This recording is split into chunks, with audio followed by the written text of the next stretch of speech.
j'étais petite, quand on a perdu notre père, ma maman s'est remariée. C'est-à-dire que cet homme, voilà, il y avait toujours des injures, puisque vous savez, quand j'étais petite, quand j'étais jeune, j'avais de grands yeux, de très très grands yeux. C'est-à-dire que j'étais très mince, c'est mes yeux seulement qu'on voyait. Donc, ce monsieur-là, à chaque fois, tes yeux ont des crapauds. Tu ressembles à crapaud. Tu ressembles à crapaud. Pourquoi? Parce que les crapauds ont de grands yeux, ont de gros yeux. Vous comprenez? Voilà, donc tu ressembles à crapaud. Toujours, tes yeux ont des crapauds. Tu ressembles à crapaud.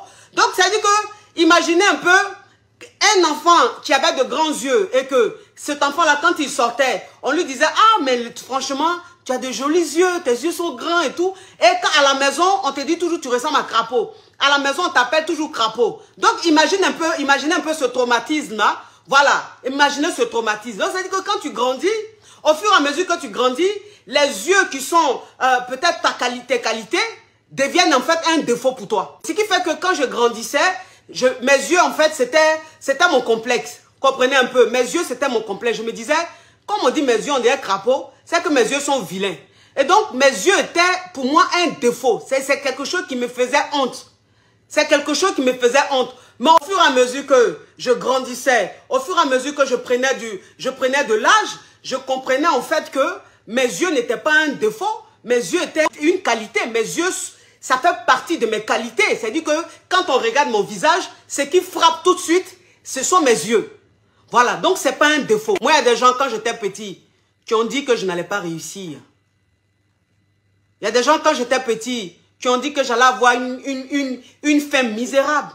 C'est-à-dire que j'allais être le genre de fille, de fille à avoir beaucoup d'enfants de pères différents, à rester là comme ça, à sortir les hommes à tout va. C'est ce que plein de personnes ont dit, même des gens de ma famille. Personne n'a parié sur moi. Mais ça a été un défi pour moi. Je me suis dit, ceux qui n'ont pas parié sur moi, je vais leur donner tort. Ceux qui ont cru que j'allais finir là, je vais leur montrer que non. Je suis une privilégiée de Dieu. Tout ce que j'ai vécu, c'est un choix de Dieu. Dieu sait pourquoi il a permis à ce que ça arrive. Moi, je vais leur montrer à tous ceux-là que l'avenir qu'ils ont prévu pour moi là, ça ne sera pas pour moi. Et donc, aujourd'hui, ces personnes-là qui n'ont pas cru en moi, ces personnes qui ont dit des choses, des paroles méchantes, ces personnes-là ont demandé pardon aujourd'hui. Ces personnes-là ont regretté aujourd'hui. Ces personnes-là m'ont dit, bravo, je suis une protégée de Dieu. Je viens de loin. C'est comme moi j'ai vécu dans mon enfance. Il n'y a pas quelqu'un, c'est-à-dire ces personnes n'ont même pas vécu le cas. Je sais que je suis né pour une mission.